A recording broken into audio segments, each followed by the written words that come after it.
और अब बात ईरान और इजराइल के बीच की। ईरान इजराइल के बीच जंग का ऐलान हो चुका है। ईरान ने इजराइल पर 25 मिसाइलें दागी है। ईरानी supreme leader Ayatollah Ali Khamenei ने कहा कि हम आतंकी यहूदी शासन को कड़ा जवाब देंगे।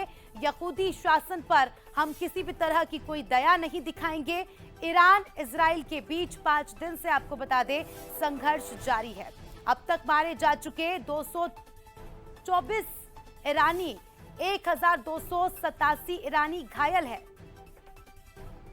और इजराइल की बात करें तो इजराइल में अब तक 24 लोगों की मौत हो गई है, 600 से ज्यादा लोग घायल हैं। और इसी बीच अमेरिकी राष्ट्रपति की ईरान को धमकी भी मिली है।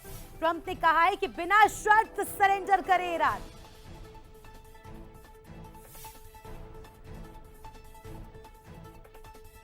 और इस जंग के बीच कुछ बड़े सवाल भी है। सवाल नंबर 1, विश्व युद्ध की आशंका जताई जा रही है।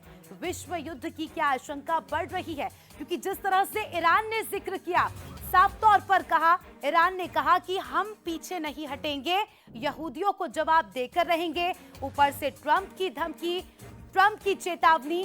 तो ऐसे में सवाल यही कि क्या ये जो युद्ध है, ये विश्व युद्ध की आशंका इसमें जताई जा रही है? चलिए, इस खबर पर हमारे न्यूज हेड शरद द्विवेदी जी जुड़ चुके हैं।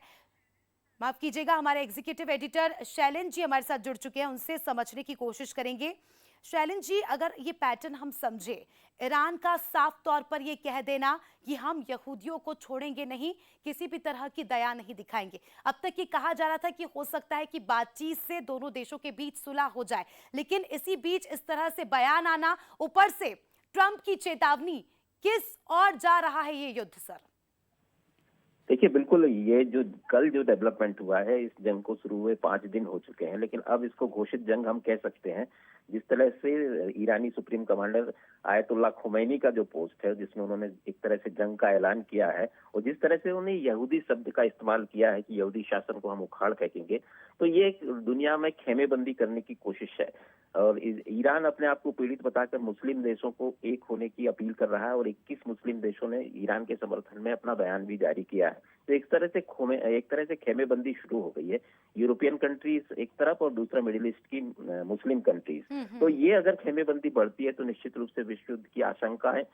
कहना तो जल्दबाजी होगी, लेकिन उस दिशा में बात आगे बढ़ने लगी है, क्योंकि अभी 5 दिनों में आपने देखा होगा अस्मिता की कहीं से भी शांति या समझौते की कोई निगोशिएशंस, इस तरह के कोई डेवलपमेंट हुए नहीं है, और दोनों तरफ से बयानबाजी तीखी है। और खासतौर से अमेरिकी प्रधानमंत्री डोनाल्ड ट्रंप की जो गतिविधियां हैं वो भी काफी आशंका पैदा करती हैं। जिस तरह से वो कनाडा से G7 देशों की समिट से वापस आए बीच में ही छोड़कर, और उन्होंने G7 ग्रुप के जो घोषणा पत्र था उसमें भी हस्ताक्षर नहीं किए।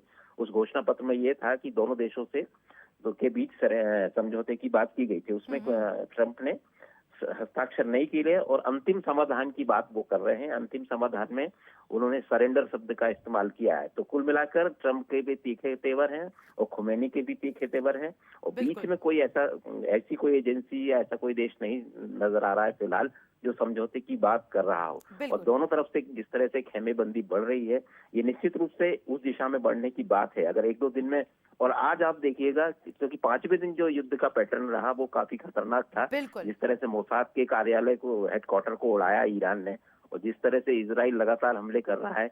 और एक डेवलपमेंट महत्वपूर्ण है कि अमेरिका ने मिडिल ईस्ट और यूरोप में अपने जेट्स की संख्या बढ़ाई है, फाइटर जेट्स वो भेज रहा है लगातार।